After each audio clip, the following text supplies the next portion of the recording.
Kasus kekerasan terhadap Babinian Wan Kakanakan di Banjarmasin hingga Oktober 2023 sudah mencapai 101 kasus. Dinasnya pun berupaya menekan angka kekerasan tersebut dengan menumbuhkan kesadaran Wan, meningkatkan pemahaman pada warga dengan mengubah pola pikir Wan perilaku warga.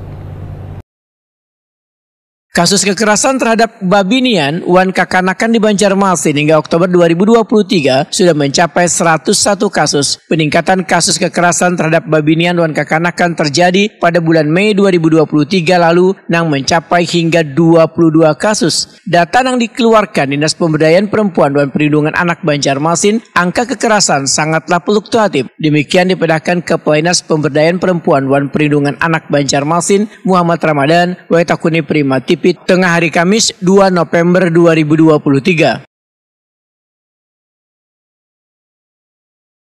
Muhammad Ramadan menyatakan di bulan Januari terdapat sekitar 9 kasus, Februari 6 kasus, Maret 9 kasus, April 5 kasus, Mei 22 kasus, Juni 9 kasus, Juli 16 kasus, Agustus 9 kasus, September 12 kasus, dan Oktober 4 kasus. Rata-rata jumlah kekerasan terhadap Babinian sebanyak 40 kasus, sedangkan kakanakan lelakian 20 kasus, dan kakanakan Babinian 41 kasus. Faktor penyebabnya berbagai macam, mulai dari internal, yang kayak karakter atau perilaku seseorang, kondisi mental, dan faktor lainnya.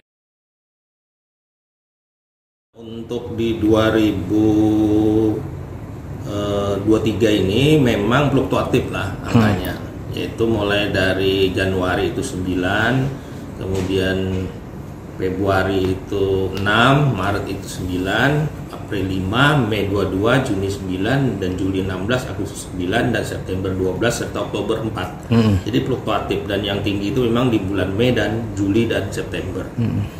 Kekerasan terhadap anak maupun perempuan.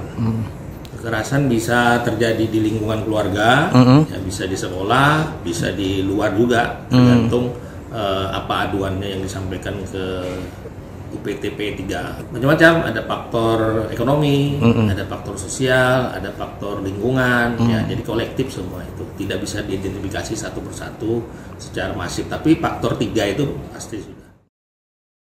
Muhammad Ramadan membedakan, dinasnya pun berupaya menekan angka kekerasan tersebut dengan menumbuhkan kesadaran dan meningkatkan pemahaman pada warga dengan mengubah pola pikir dan perilaku warga.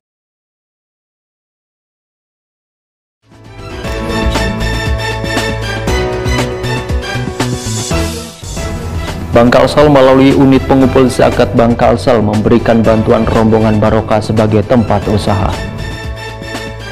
Kabar petugas perpustakaan keliling dari Perpuspal 6 Kalimantan Selatan kunjungi sekolah-sekolah. Pemirsa, jangan kemana-mana karena setelah pesan-pesan berikut ini kami akan hadir kembali, tetap di Kabar Prima.